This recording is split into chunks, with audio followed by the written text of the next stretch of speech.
你今天已经说了几次谎了？不用想太久，先在心里算一下。不是大谎，是那种我很好，没事了，我快到了，真的好喜欢这个礼物，老板说的有道理，这种小到你自己都没意识到的谎。如果你算出来的数字是0，恭喜，你刚刚又说了一次。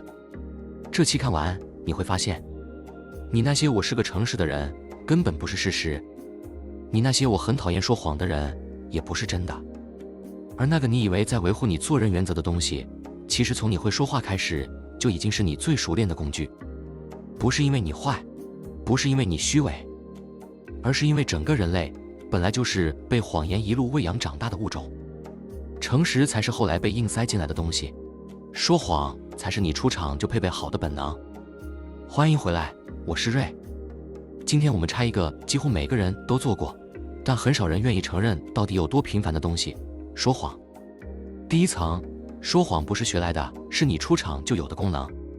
先打破一个最普遍的迷思，很多人以为小孩本来是纯真的，是社会、家庭、朋友把他们教坏，他们才开始学会说谎。错。发展心理学的长期观察显示，人类在大约2岁就已经会说谎，不是被教的，是自己长出来的。这个年龄的小孩连完整的句子都还说不太好，但他已经能在被问是不是你弄的时摇摇头说不是。3岁，谎言开始变得更复杂，他会编故事，会否认证据，会看你的反应调整说法。4到5岁，他已经能进行所谓的第2节心智推理，也就是我知道你以为我知道什么。这是说谎最核心的能力，意识到别人脑子里有跟你不一样的信息，然后操控那个信息。你想想，这个能力多可怕！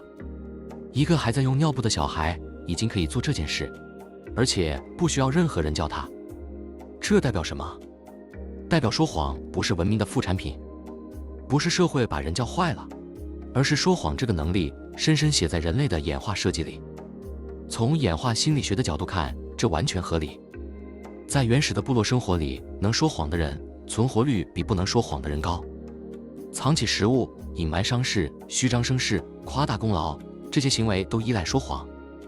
而能在社交赛局里操控信息的人，更容易得到地位、配偶、资源。说谎从来不是道德缺陷，它是一个物种存活到今天的关键工具。你会说谎，不是因为你不够好，是因为你的祖先靠这个活了下来，然后把这个能力传给了你。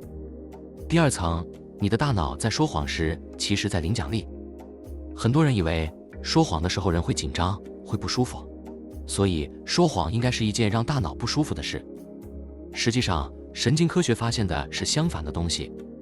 当一个人成功说出一个谎，尤其是那种对自己有利又没被拆穿的谎，大脑的奖赏回路会被启动，福格核 （nucleus accumbens） 会释放多巴胺，前额叶皮质 （prefrontal cortex） 会出现高度活跃。这是因为说谎需要强大的认知控制，你要同时记住事实，编出谎言，预测对方反应，调整自己的表情和语气。这些动作都很耗能，但完成之后，大脑会给你一笔奖励，就像解开一道难题后的爽感。说谎成功对大脑来说是一种智力上的胜利。而这里有一个更黑的研究发现，值得你记住，说谎是会升级的。伦敦大学学院的研究发现一个现象，叫做情绪适应。当一个人第一次说小谎时，大脑的杏仁核 amygdala 会强烈活化，产生罪恶感和焦虑。但随着说谎次数增加，杏仁核的反应会越来越弱。换句话说，你说谎说越多次，你越不会感觉到自己在说谎。而且更可怕的是，当罪恶感降低之后，下一次的谎就会说得更大，因为门槛已经被磨掉了。这个过程是渐进的、悄悄的，没有一个明确的转折点。很多看起来在外人眼中彻底变了一个人的，都不是某天突然变成那样的。他只是说了第1个小谎，然后第2个，然后第3个，每说一个，大脑就少抗议一次，直到有一天，说谎对他来说已经跟呼吸一样自然。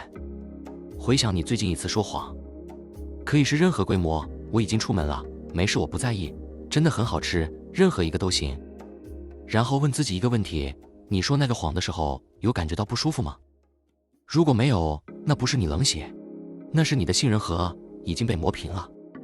不用真的算清楚，那个数字不重要，重要的是当你开始算的那一刻，你会发现你根本记不清，因为说谎对你来说已经太自动了。第3层，如果全人类突然不能说谎，人类社会会在1周内崩溃。最后这层，做一个思想实验。假设明天早上醒来，全人类同时失去了说谎的能力，不是被法律禁止，是生理上做不到。只要你想说谎，喉咙就会卡住，脑子会一片空白，只能说真话。听起来像乌托邦，对吗？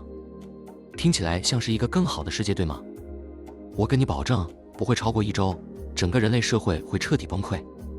我们一天一天看，第1天，所有关系开始裂缝。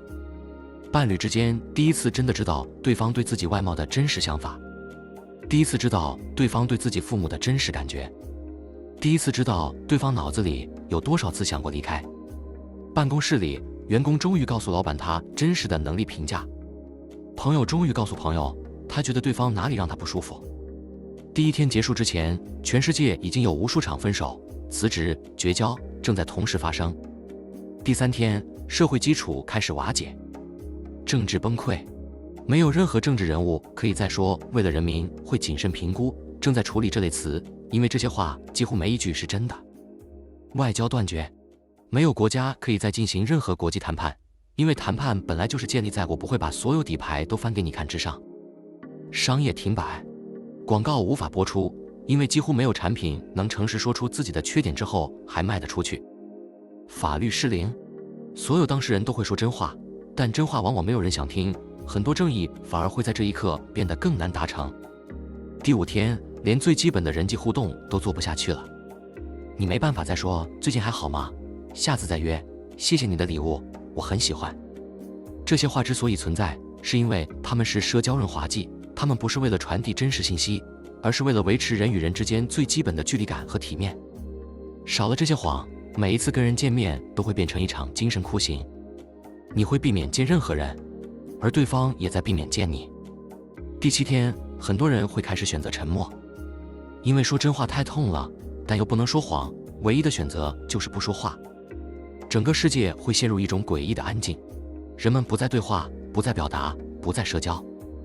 文明会在这种沉默里慢慢停下来。这个思想实验想告诉你的不是说谎是对的，而是一件更深、更黑的事。人类社会本来就不是建立在诚实之上的，它是建立在我们默契地接受彼此的某些谎言之上的。那些谎不是恶意的，是你很瘦，我听你说没事啊，我不累，我也是这样觉得，是让彼此能够继续一起活在这个世界上的最基本的礼貌。把它们全部抽掉，社会就散了。不是因为人变坏了，是因为人从来就没有被设计成彼此完全诚实的物种。这期不是要你立刻变成一个诚实的人，也不是要你从现在开始绝不说谎，那不可能。而且如果你真的做到了，你会在1周内失去你身边所有人。真正的问题从来不是你应不应该说谎，而是你有没有意识到你说的每一个谎在替你做什么。3个方向，简单讲，第一，认出你说谎的动机。每一个谎背后都有一个你在保护的东西，你的形象、你的位置、你的关系、你的自尊。当你下次说谎时，先在心里问一句，我现在是在保护什么？光是这个动作就会让你看见很多平常看不见的自己。第二，注意你对自己说的谎。对别人说谎伤害有限，对方顶多生气或失望，但对自己说谎会慢慢吃掉你。我不在乎这份工作，我没有那么喜欢它，我随时可以戒掉。这些谎最危险，因为你骗的是唯一没办法离开你的那个人。第三，分清楚社交谎言和操控谎言。你今天看起来不错是社交谎言，没有受害者。我会改，就这一次，相信我说了又说，做不到，这是操控谎言，会把别人一点一点掏空。学会分辨这2种，你才能诚实面对自己到底是什么样的人。今天我们拆的不是人类有多虚伪，而是人类为什么不可能不虚伪。因为说谎从来不是社会教你的坏习惯，它是写在你出厂设置里的核心功能，顺着演化，顺着大脑奖赏，顺着整个社会运作的需要。